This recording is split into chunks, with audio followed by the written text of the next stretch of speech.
Alright, guys, what we looking like? We rocking and rolling or what? Yeah? Alright, let's get it, man. Yeah! What up, gang? What up, squad? It's your boy. Are you Theorius, the realest, the coolest, the trillest, young king? Only two platforms as we speak. Welcome back from the banger. I'm sorry about that. That is my baby. Alright, so I had to get my baby because he was tweaking. But anyway, we got a crazy video for y'all today. It's something that I was looking at and I'm like, I gotta react to this because I seen I'm Dante react to it. Shout out to my dog, I'm Dante. Definitely look up to that nigga, man. He a real one. Anyway, man, we got the 7 deadly sins as YouTubers. So I'm guessing there's like some 7 deadly sins that you do as a YouTuber that will make your career short. You feel me? So I really need to watch this myself, so you know I won't happen to do some stupid stuff and end up like that. You know what I'm saying? So we're gonna go ahead and react to it, man. If you're new, subscribe, like the video. If you want some more whatever videos y'all want me to react to, comment. Less music, more, you know, let's do some more funny stuff, man, or scary, but y'all gotta let me know what video it is, you know what I'm saying? But music, the copyright is just crazy, and that's why I've been doing more of the pranks and stuff like that, you know, to, you know, not get copyright as much. 2,000 years later. Alright, guys, sorry about the little razzle dazzle I had to pull, you understand? I had to go handle some business real quick, but we back. Like I said, we're about to react to 7 deadly sins as a YouTuber. Let's get it. Bang. The 7 deadly sins: greed, lust, envy, pride, gluttony, wrath, and sloth. There are 7 YouTubers in particular that perfectly exemplify these 7 deadly sins, starting with greed. I know most of them. Greed is thought of as the uncontrolled longing for something when someone has to sacrifice something important to get it. Jake Tran is the perfect candidate for this sin. While Jake definitely seems to be enjoying his life with expensive watches and fancy vacations, what did he sacrifice to get there? Well, that would be his video quality. There was a point in time when Jake was producing some of the best documentary content on YouTube, and his channel would absolutely explode because of it. But Jake sees himself as a capitalist, so he needed to optimize his machine. At first, this optimization would start out small and barely noticeable. However, it wouldn't be long until this machine was so optimized it would lose the soul that everyone loved in the first place. What are you completely outsource the editing to people on Fiverr? Check. Include a sponsor in every video? Check. Accept deals from scammy sponsors that have questionable products they want to sell to his fans? Check. You could definitely make the argument that Jake is even more successful after he indulged in greed, but the same could not be said for the YouTuber who indulged in lust. Lust is thought of as unbridled sexual desire, often when one has to sacrifice something pure because of it. James Charles is the perfect candidate for the sin of lust, the beauty YouTuber who was on top of the world but allowed his empire to be destroyed because of his desires. In late 2020... Now, I definitely heard about that. I heard that he was trying to talk to like teenage boys and stuff, you know. That's not okay, first of all, talking to somebody underage, but the fact that you are a huge superstar, bro. You feel me? Like the one of the only in your kind at that time. I don't really know anybody that's doing beauty stuff like that, but I know he was huge. And even I wasn't even into that type of stuff, and I knew who James Charles was. You feel me? So like the fact that he was doing that and trying to thinking he was gonna keep it on the low, like no, bro. You know, you wrong in all aspects of the game. And crazy enough, homie's still getting views, still making money, bro. Like he was canceled for a little bit, like they stopped fucking with him for a little bit, but homie's still doing big shit. It sounds horrible. It sounds crazy because when the baby, y'all know what he did when he started talking about if you ain't got AIDS, put your lighters up, whatever. He got canceled and niggas still ain't fucking with him. Now, probably because his music ain't the best. Now, I ain't gonna cap. If his music was like Drake music, I'm pretty sure they would probably still fuck with him a little bit. But they don't fuck with him at all because he said that homophobic ish, which was not right. But how can you okay him being canceled type forever and not okay for James Charles to be like that? You know what I'm saying? Like LGBTQ plus or not, bro, you gotta be held accountable. So if he did that, straight or gay, whatever, he should be held accountable, bro. But since people like are so afraid of speaking their minds and, you know, getting canceled themselves, they probably just let it go and just, well, hopefully he won't do it again until he does. You get what I'm saying? Like, so I know a little bit about this, man. So we're gonna go ahead and finish the rest of this up. But yeah, James Charles was on some other shit, and he's still booming to this day. And that shit was like, what, 3 years ago? His desires. In late 2020, James was gaining an impressive average of nearly 150 million monthly views, but it wouldn't be long until his reputation was completely destroyed, beginning with James saying he was into straight men. One boy who is straight. Love that for you. That's easy. It's easier than you would think. After James was photographed at Coachella with a straight Instagram model named Gage Gomez, he would respond to the questions asking if this was his new boyfriend with the following tweet. Nope, unfortunately I'm still very single. This boy played me for months on end and is a disgusting con artist. I'm thankful I had my friends with me to protect me. How's he a con After James artist? tweeted, Gage would release a video alleging James was pressuring him into meeting up and beginning a physical relationship. But this drama would look like nothing in comparison to the events that would be the downfall of James Charles. It would all start when a Twitter user named Isaiah13 would make a tweet saying, if you're gonna text someone, make sure you know their age. He added me on Insta. My Insta has my TikTok, which shows my age. Isaiah would then reveal on his TikTok, James had been pressuring him to send explicit photos. It wouldn't be long until several other individuals would also come forward alleging they had a similar experience. James has not had a single month of positive subscriber growth since the drama. But unlike James, the next YouTuber on this list would explode in subscribers once his drama began. To envy is to have a longing arousal for someone else's belongings. But to take it a step farther is to have an extreme desire to actually be someone else. This personifies White Boy M, a YouTuber who constructed his entire personality around that of a more popular YouTuber, IShowSpeed. Before M was trying to become Speed by emulating him, he would post interview style content, but pay attention to how his voice sounds. How many years did Richard Nixon serve president? Oh, hey, oh, privileged ass. Oh, privileged ass, boy. Hey, I'm gonna watch that Peter Parker movie again. That shit was good as fuck. Oh, child, I am not even about to lie to y'all boys right now, bro. I was on Omegle, and a guy actually showed, you know, his, like, his private part, bro. The Speed imitation would begin when M would start off a live stream with the title, Live with IShowSpeed. The live stream would gain significantly more traction because of the clickbait title, signaling to M that Speed was his ticket to virality. Over the coming months, M would begin acting more and more like Speed, talking completely differently than he used to. This would continue until a series of clips would completely blow up White Boy M's channel. Really? Watch this, watch this. I have 14 out of 15 bubbles, bro. Are you serious right now, bro? But internet success from directly copying someone else is never sustainable in the long run, which is reflected by M's statistics. While White Boy M would be considered somewhat of a small YouTuber, the next YouTuber on this list is one of the biggest on the platform and is representing Pride. Pride is defined as dangerously corrupt selfishness, putting one's own desires, urges, wants, and whims before the welfare of others. If we take... Wow, hold on, let me read that again. Pride is defined as dangerously corrupt selfishness, putting one's own desires, urges, wants, and whims before the welfare of others. I always thought too much pride was bad. I never knew pride in general was bad, because what if you don't put, like, you know, welfare, like, what if you, like, don't try to put no one else before, like, you don't put yourself before anyone else, like, you know what I'm saying? Like, what if you can still have pride and still make sure that everybody gets theirs? Like, you know what I'm saying? It's kind of hard to explain, but, like, I take pride in my pride. Like, I got pride, bro. Like, I, you know, make sure that I do this and do that. You feel me? Like, and I feel like that's why I am so successful. I guess they're trying to say that pride is not whatever I thought it was. Shit, I don't know. I need to read a book or some shit. I don't know, but yeah, let's finish this up though.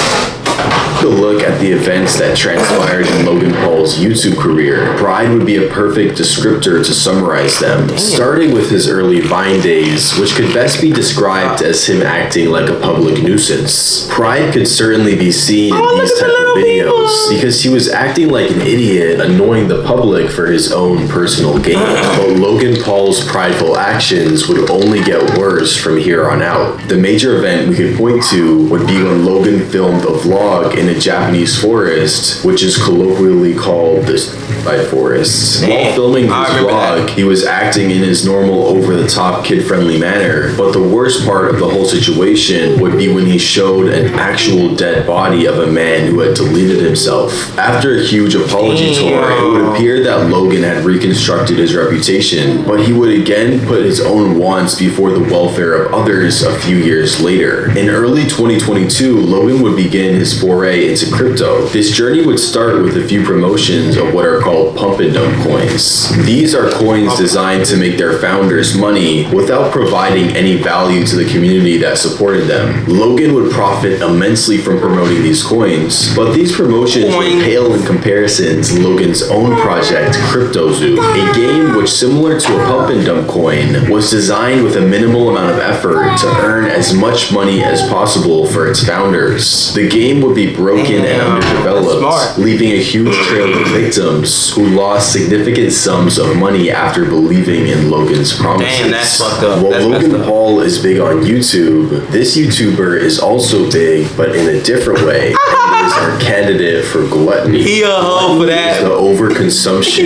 He said he did it other way. Something to the point of waste. The genre of YouTube videos known as mukbang would be the perfect candidate to represent gluttony, as the videos involve preparing an ungodly amount of food and then attempting to finish it. But when choosing a specific YouTuber to represent gluttony, it would have to be Nikocado Avocado. Nikocado Avocado, otherwise known as Nicholas Perry, would begin his YouTube channel in Colombia documenting his vegan life when he moved there with his then boyfriend. He would cover various things about his lifestyle, but his channel would only start gaining a decent amount of traction on his videos when he ate food in front of the camera, otherwise known as a mukbang. At first, these mukbangs would start out with a somewhat reasonable amount of vegan food and usually involve Nicholas finishing it. But about a year into his YouTube journey, Nicholas would make a video stating his frustrations with the vegan community and saying he would be departing from it. From this point forward, although his dishes were still very healthy, they would occasionally start containing meat in them. But being in the mukbang niche meant that to stay interesting and compete against the other YouTubers, Nicholas would have to up the portions and the visual intrigue. Man, that mukbang, let me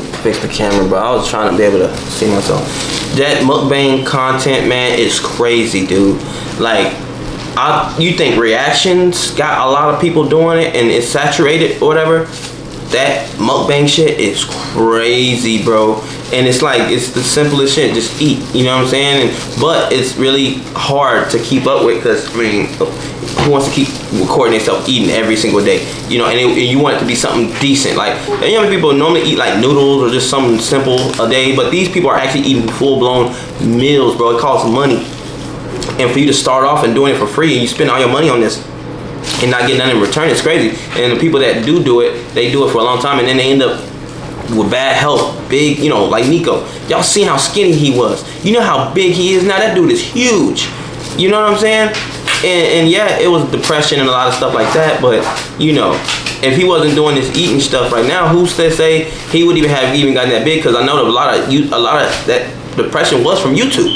I can tell you that, like, from, you know, from me doing it, because it's a lot of pressure, and he's way bigger than me, so you can imagine how much pressure he got. You feel me? So, like, yeah, man, that mukbang shit, man, it's a lot of competition. Them Koreans that be eating those, and I be watching that shit. That shit be looking good as heck, son. Like, you gotta really come with it if you want to be in that niche type shit. You feel me? But yeah, let's get it. the food he was eating. The food Nikocado Avocado was eating began to become increasingly unhealthy, and the portions larger as time went on. With this gradual change, his weight would increase as well, transforming the once skinny vegan YouTuber into a morbidly obese person that uses a mobility scooter to get around. Nikocado went from vegan to meat lover, and the next YouTuber would be very angry at him, which is perfect because she's our candidate for wrath. Wrath is the most simple of the 7 deadly sins, and is pretty much thought of as excessive anger. Thinking about angry YouTubers, images of raging gamers probably come to mind, but there's actually someone who's much more angry than them. Observing her outward appearances, she would probably be one of the last people you would think should fill this spot on the list. But the truth is, she's one of the most angry YouTubers of them all. That vegan teacher, otherwise known as Katie Dykmeyer, would create her channel on July 21st, 2018, but she wouldn't start uploading until the pandemic began in 2020. Her videos would start off very tame and would be what you would expect from a typical vegan activist. Although her videos would change forever once she made the discovery that the more outrageous she made her content, the more views she obtained. Even though these views would be comprised of people watching for the sole purpose of laughing at her, her views would go up nonetheless. At a certain point, she would devise a new strategy, combining outrageous content with calling out famous influencers. But if her goal is to actually convert people to the vegan lifestyle and not just increase her own notoriety, it certainly isn't working, as her image of the crazy vegan steers people away from considering it as a serious lifestyle.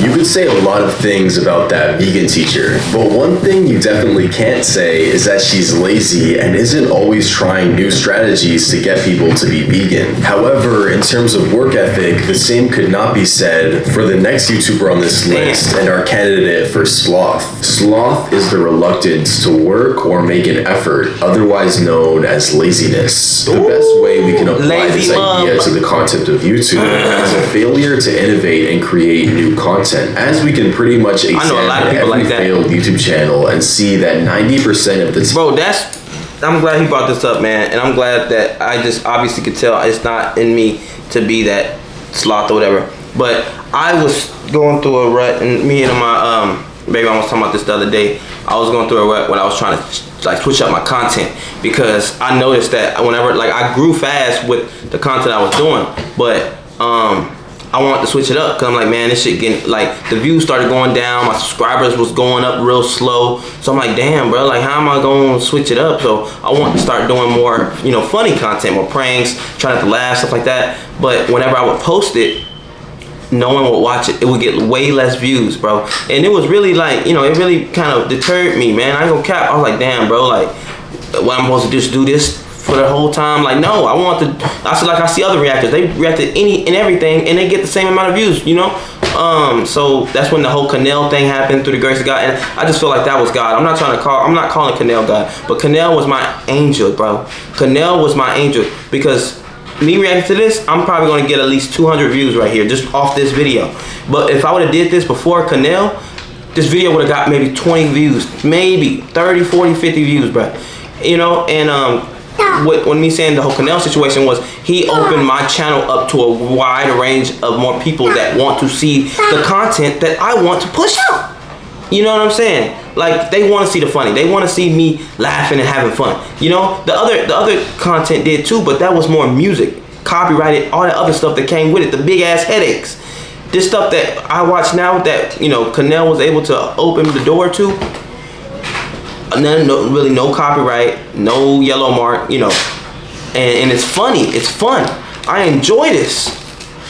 So I just thank God, man. Like I said, Canel, he's like an angel. He was my angel, and I'm always remember that. When I blow up, I'm gonna make sure that he good, no matter what. Like, if he fall off, God forbid, knock on wood, I'm gonna make sure he's straight, because he really opened the door for me.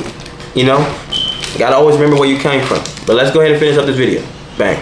every failed YouTube channel and see that 90% of the time, the chief cause of its downfall was lack of innovation. Boogie2988 is no exception to this rule and is a great candidate for the deadly sin of sloth. Boogie hasn't seen a month of positive subscriber growth in over 3 years, and the primary reason for this is the fact that his content never changes. A vast majority of his videos are him sitting in his room talking about something or complaining about his life. If you look at a video made 1 year ago, 2 years ago, even 3 years ago, there's no significant change in video quality, the pacing, or really anything at all.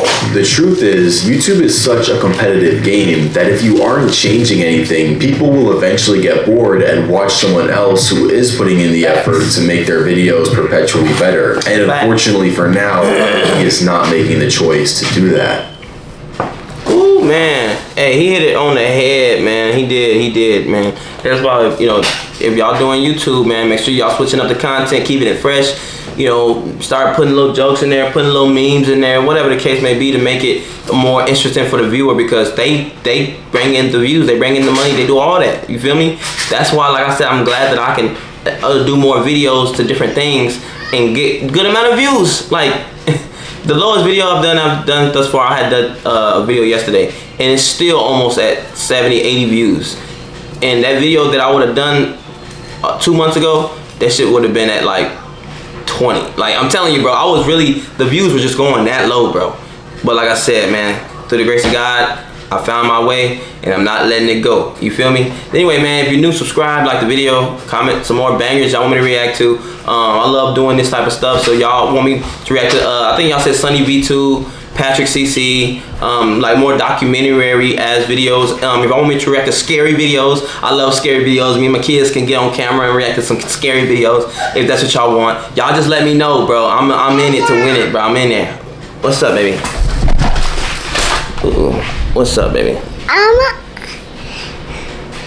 bigger on you. Okay. Can you say bye? Just say bye.